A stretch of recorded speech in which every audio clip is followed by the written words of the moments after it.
Trois erreurs à éviter lorsque tu mets des images sur ta page produit. L'erreur numéro un que la plupart des débutants commettent, c'est d'aller prendre directement les images des fournisseurs sur Alibaba et de les importer sur leur boutique sans aucune modification. En fait, tu n'es pas le seul à faire ça. Tes concurrents ont fait la même chose avant toi et au final, tu vas te retrouver avec une boutique qui ressemble à celle de tes concurrents. Ton but, c'est de te démarquer.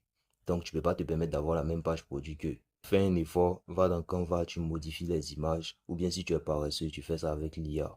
Deuxième erreur à éviter, c'est d'utiliser des images qui ne ressemblent pas à ton audience. En tant que commerçant sur le marché africain, ton audience est majoritairement noire de peau. Donc évite d'utiliser des images où on voit des personnes européennes ou asiatiques dessus. L'audience doit se sentir concernée par ce que tu vends.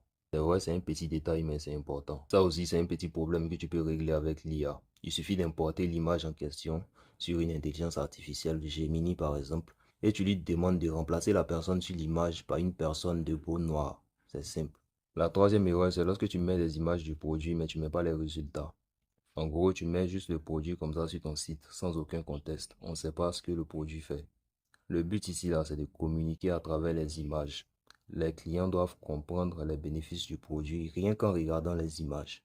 Le long texte que tu fais sur ta page produit, là, beaucoup de personnes ne lisent pas ça. Donc, tu dois apprendre à communiquer avec les images. Comme le dit le fameux proverbe, une image vaut 1000 mots. C'est la même chose ici aussi. Exemple concret, si tu vends par exemple un produit qui efface les boutons, tu vas mettre une image d'avant et après. Une personne avant lorsqu'elle avait les boutons et la même personne après lorsqu'elle n'a plus de boutons. Tu peux aussi faire des mises en situation réelle. Voilà, une personne en train d'utiliser le produit. Il faut que tes images racontent quelque chose en fait. Si tu as suivi la vidéo jusqu'ici, prends la peine de liker et abonne-toi. D'ailleurs, moi je m'appelle Waris. Voilà, je suis e-commerçant.